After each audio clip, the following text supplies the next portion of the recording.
muito, muito, muito. E ela olhou para mim e disse assim, vamos para a igreja. Eu falei, mas olha, vamos para a igreja, troca de roupa. E eu fui para a igreja naquela manhã. Tinha tudo para continuar uma vida nas drogas, como aos 13 anos, até os 14, 15, eu fui um homem drogado. Por quê? Porque o meu espírito estava para baixo, porque eu nasci no meio de uma família desgraçada e ninguém nunca tinha me dado uma palavra como essa. Mas o dia que eu entrei dentro de uma igreja pentecostal, olharam para mim e disseram, Deus tem um plano na sua vida, eu agarrei aquilo com unhas e dentes. Eu acreditei. Lembro até a roupa que ele estava, uma calça marrom, uma jaqueta marrom de frio. A hora que eu vi assim, eu já senti algo diferente, né? Nesse período que eu voltei, eu não sabia. A garota bonita começou a sentir falta das minhas ligações. Meu olhinho acho que brilhou. Naquela manhã ela pregou e ela foi clamar o batismo com o Espírito Santo. Ela tinha o dom de orar para se batizar com o Espírito Santo. Foi com essa mulher que o Senhor me deu a graça para orar, para pessoas serem batizadas com o Espírito Santo. E ela me chamou, Marco, vem orar. E o pastor não queria aceitar porque eu estava desviado, mas tinha voltado. E ela disse, venha Marco, eu estou pedindo, venha. E ela disse, coloque a mão sobre esse rapaz. E eu coloque a mão. Quando eu coloquei a mão, Jesus batizou ele com o Espírito Santo. Naquele dia ele voltou para a igreja e firmou, está até hoje.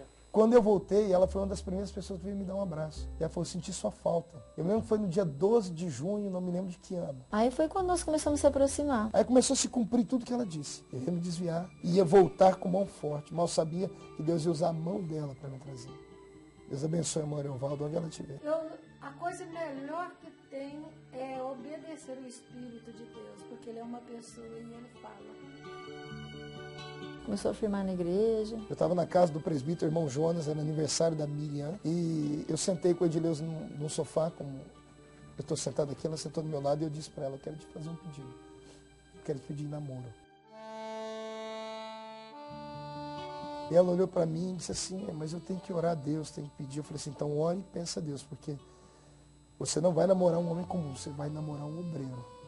E o Marcos foi uma luta, ele fez uma campanha, ele começou a orar, campanha, ele falou, Senhor, eu quero namorar a irmã Edileuza. A Edileuza conta que depois ela riu disso tudo. O Marco, obreiro, eu ia para a igreja sem Bíblia nessa época, eu tinha voltado do mundo. Aprendi a responder para o pastor, estava muito rebelde ainda, mas Deus estava tratando meu caráter. E nesse dia eu profetizei com a minha boca que seria um obreiro. E ela seria esposa de um obreiro. E ele não tinha coragem de falar pro meu pai. Ele queria me namorar, mas não saía. E eu já tinha avisado meus pais, né? Ele ia me pedir namoro. Quase nem não precisou ele falar pra mim, né? Mas ele sempre falou assim. Meu pai chegou nele e falou assim, bom, eu acho que você veio aqui pra pedir a Edileuza em namoro e tal, né? Aí já passou as regras, não é todo dia. E ela é uma menina pra casar, né? De brincadeira. Foi assim, ele nem chegou a falar, de tanta vergonha. Foi assim que começou toda a nossa história. Quando deu 2 anos em julho, a gente decidiu ficar noivo. Essa aqui é a minha sogra, essa é minha noiva, não sei o que, não tinha conhecimento com isso. Nós vamos ficar noivos, nós vamos casar, né? Falei, Edileuza, mas é isso mesmo que você quer, minha filha? Começamos a comprar os móveis assim, né? Compramos um fogão, começamos pelo fogão. Demoramos 1 ano para pagar o fogão. Aí ele falava, Di, você está preparado para casar? Eu falei, tô, Marco, eu amo você, você me ama, né? A gente vai passar fome, porque eu ganho pouco.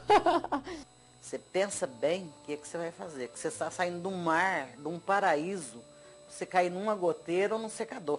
Fiz essa frase para ela. Eu falava, não, mas se é de Deus, Deus não vai deixar a gente passar fome. Se foi confirmado por Deus, né? Você vê a casa, filho, só faltava tá quase para cair em cima.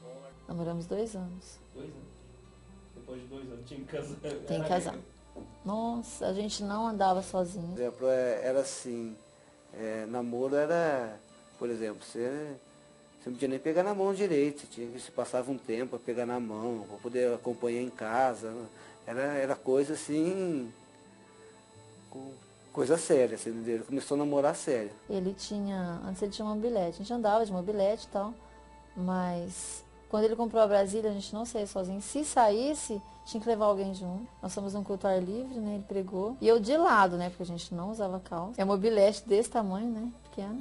Sentei de lado, segurando a cintura dele. Tô aqui com uma pilha de Bíblia, né? Uma Bíblia minha, dele, harpa. Eu, Marco, vai devagar, porque tô quase escorregando.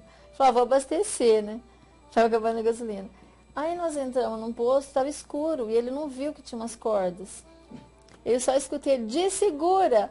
Quando vê, nós já tava tudo no chão, ele com a camisa tudo rasgada, eu com a saia suja. Falei, agora nós vamos falar pra minha mãe o quê? Aí fomos embora, chegou lá, minha mãe todo espantado, o que aconteceu? Aí explicamos, minha mãe entendeu, né? Porque quando ele começou a namorar, eu perguntei para ele, Odileuza, você vai casar com esse rapaz? Rapaz, eu vou. Então daquele dia em diante eu senti prazer. Você vai casar, tudo que eu puder dentro da minha possibilidade eu posso fazer para vocês. Então eu tive prazer de levar ela. Aí veio o momento, me casei. Mas chorei, nossa Senhor Jesus Cristo, vixe, eu achava que aquilo ali não ia acontecer logo assim de casar, né, tudo, vixe, mas eu chorei demais, nossa Senhora. Muita correria, a gente na época convidava todo mundo, né, era a igreja toda. E aí deu uma chuva muito forte, eu não queria atrasar, o pastor não gostava que atrasar. Eu falei, né, eu vou ser pontual, só que deu uma chuva tão forte que não teve como, eu atrasei acho que uns 40 minutos, quase uma hora. Ah, era o salão assim, melhor que tinha aqui. Tinha outro, mas era bem mais caro, a gente não tinha condições. Então esse era o tamanho bom e nas condições que a gente podia pagar. Nós tiramos o dinheiro na hora da festa, o pessoal tirou da gravata. Esse dinheiro ajudou demais, né? Chegamos no hotel, foi em Poços de Caldas. Chegou no hotel, ele jogou o dinheiro assim na cama, ficou até aliviado. Nossa, esse dinheiro vai dar pra gente pagar o hotel. Foi a nossa salvação. Aí meu pai, ele ajudou a gente, né? Comprou os móveis. Me levei a comprar do meu irmão, comprou pra gente, completou a nossa casa. Aí fomos pagar aluguel. Fomos morar no Jardim Nova Orlândia, eram 3 cômodos. E foi lá que começou a nossa vida. Aí eu cheguei na casa dele, essa Brasília, tocou com essa moto. Cheguei lá, essa Brasília estava no arpende dessa casinha, que é a primeira que ele alugou. Tudo cheio de óleo de motor no chão, Brasília tudo ruim. Falei, o que você fez? Isso aí não funciona, viu, Mar, né? Aí o primeiro dia pra gente ir pro culto, a Brasília não pegou. E eu tão ansiosa, nossa, meu primeiro culto, né?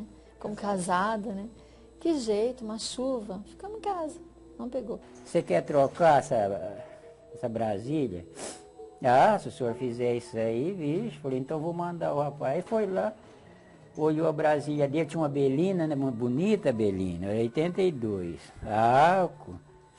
Falei, o que você acha? Nossa, se o senhor fizesse isso aí, eu falei, volta e eu volto. Naquele tempo, né, é pouco ganhar, para pagar aluguel, comer e, né? Quer dizer que era pouca coisa, né? Então eu ajudava, não me pedia nada. Falar que ele estava me pedindo, eu estava te mentindo. Só me lembro do meu Deus, usando vasos, pequenos, grandes, gente de perto, gente de longe. As irmãs de oração da minha cidade. Uma vez teve um grande congresso aqui em Orlândia, né? Daquela vez em diante eu fiquei muito emocionada. Uma profecia, né? Teve uma profecia, o ginásio cheio de gente.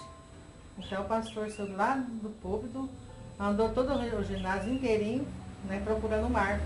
Eu estava com ele uma vez, quando veio uns irmãos de Uberlândia para cá, quando Deus usou um irmão em profecia, e falou com várias pessoas, inclusive além de falar comigo, a minha esposa falou com ele também. E eu lembro que Deus usou uma palavra para ele dizendo assim, ó, olha, foi eu que te chamei, eu tenho compromisso com a tua vida. Aí, assim, eu passei pela uma cirurgia, né? E eu estava na minha cama e o Senhor falava comigo.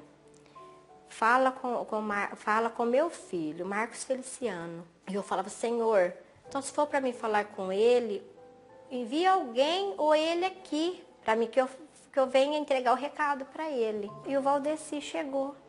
Eu falei, Valdeci, você dá o recado pro Marcos, fala para ele vir aqui. Eu me lembro que quando eu fui conversar com o meu pastor pela primeira vez, falar para ele que eu tinha uma chamada missionária, meu Deus do céu, o mundo caiu de baixo, em cima da minha cabeça, melhor dizendo. Eu entrei e falei para o pastor que eu tinha uma chamada, uma vocação para ir para a Romênia pregar. E o meu pastor olhou para mim, deixou eu contar a história, deixou eu falar sobre Bucareste, eu já havia feito pesquisas, tudo. Eu tinha 15 para 16 anos nessa época. Eu fui expansivo, eu preguei para ele dentro da sala e quando eu terminei, ele disse, terminou? Terminei, senta. E ele falou para mim, vou te falar uma verdade, esquece a obra missionária. Esquece campo missionário, esquece Europa. Você mora onde? E eu tinha que repetir, na Vila Tatu. Seu pai não mora comigo. Sua mãe, doméstica. Sua família, cortadores de cana. Você, guarda-mirim. Congrega onde? No salãozinho da Rua 1. Todo mundo da sua igreja é rico? Não, todo mundo é pobre. Ele fala, com tudo isso, como é que você quer ir para a obra missionária no exterior? A obra missionária é para filho de pastor rico. É para homens ricos, loiros, dos olhos azuis, americanos, que tem dólar. E ele me abraçou e disse, é melhor ver você chorar agora, porque eu comecei a chorar, do que ver